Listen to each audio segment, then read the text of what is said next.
Coba bayangin deh, sebuah negara dengan lebih dari 270 juta penduduk yang tersebar di ribuan pulau.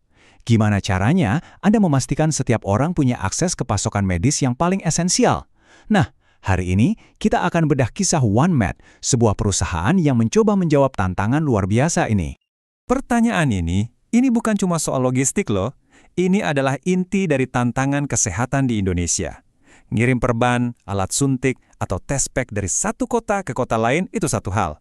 Tapi ngirim ke 17.000 pulau? Wah, itu tantangan yang levelnya benar-benar beda. Oke, biar kita benar-benar kebayang skalanya, kita harus lihat Indonesia bukan cuma sebagai satu negara, tapi sebagai sebuah teka-teki logistik yang super rumit sekaligus pasar yang sangat-sangat besar.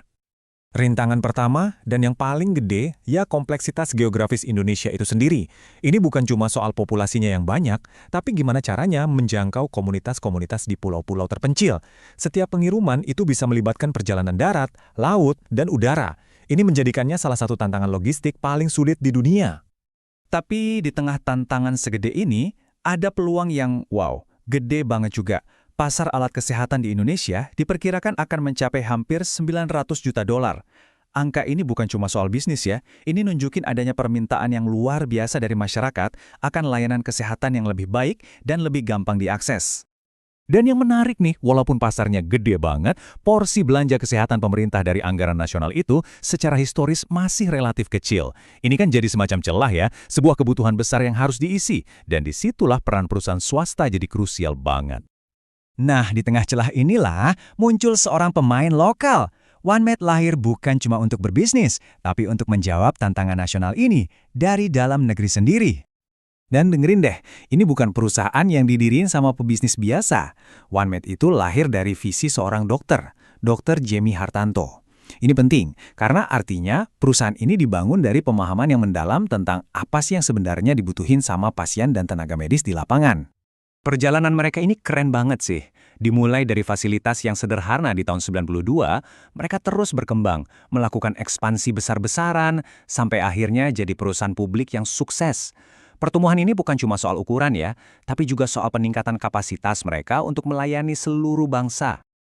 Oke, jadi setelah tumbuh pesat kayak gitu, apa sih sebenarnya yang jadi tulang punggung bisnisnya OneMed? Produk-produk esensial apa aja yang mereka sediain buat Indonesia?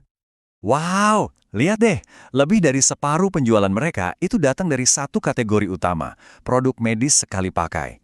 Ini tuh barang-barang yang paling dasar, sarung tangan, perban, jarum suntik.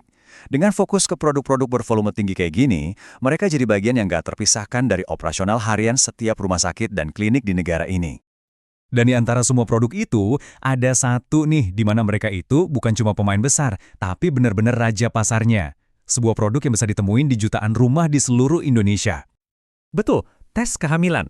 Hampir 1 dari setiap 3 tes pack yang dijual di Indonesia itu produknya OneMed. Ini bukti nyata betapa dalamnya jangkauan mereka, sampai ke tingkat yang paling personal dalam kehidupan keluarga Indonesia. Dan dominasi mereka nggak berhenti di situ aja. Coba lihat tabel ini. Baik itu alat suntik, antiseptik, maupun sarung tangan medis, mereka secara konsisten ada di posisi 3 besar. Ini nunjukin strategi yang jelas banget. Jadi pemimpin di kategori produk-produk medis yang paling esensial. Jadi punya produk hebat itu satu hal, tapi gimana caranya mereka ngatasin masalah yang kita bahas di awal tadi, tantangan geografi, dan mastiin produk-produk ini benar-benar nyampe ke seluruh penjuru Nusantara? Jawabannya, jaringan distribusi mereka yang masif banget. Semuanya dimulai dengan 23 pusat distribusi dan gudang yang tersebar secara strategis di seluruh Indonesia. Lanjut, ada 12 kantor penjualan yang jadi ujung tombak mereka, ngebangun hubungan langsung dengan rumah sakit dan klinik di setiap wilayah. Dan akhirnya 28 toko retail yang menjangkau langsung ke konsumen akhir. Kalau digabungin, ini bukan sekadar jaringan distribusi. Ini adalah tulang punggung logistik yang dirancang untuk menaklukkan geografi Indonesia. Dan angka-angka tadi itu bukan cuma di atas kertas ya. Ini dia wujud fisiknya. Gudang-gudang raksasa dan kantor pusat yang jadi motor penggerak operasi mereka. Dari sinilah semua produk itu memulai perjalanannya ke seluruh Indonesia. Oke, jadi OneMed udah ngebangun fondasi yang kuat banget.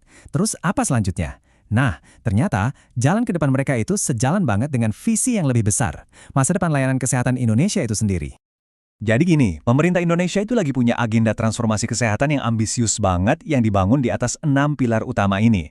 Mulai dari layanan primer sampai teknologi kesehatan, ini adalah cetak biru nasional. Dan bagi perusahaan kayak OneMed, cetak biru ini adalah sebuah peluang emas. Dan salah satu kunci utama dari agenda ini adalah kebijakan yang namanya TKDN.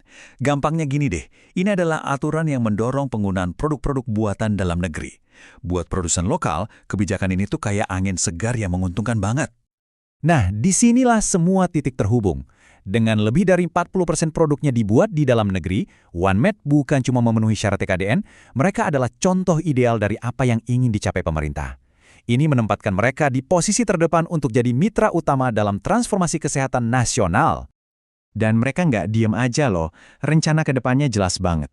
Terus memperkuat produksi dalam negeri, ngebangun pusat distribusi nasional yang lebih canggih, dan yang nggak kalah penting, kerjasama dengan mitra internasional dari Jepang dan Jerman buat bawa teknologi dan produk baru ke pasar Indonesia. Ini ngebawa kita balik ke pertanyaan besar di akhir. Kisah OneMed ini kan lebih dari sekedar cerita bisnis ya. Ini kayak cerminan dari potensi Indonesia untuk menyelesaikan masalahnya sendiri dari dalam. Pertanyaannya, bisakah pertumbuhan satu perusahaan benar-benar menjadi cetak biru bagi kesehatan seluruh bangsa?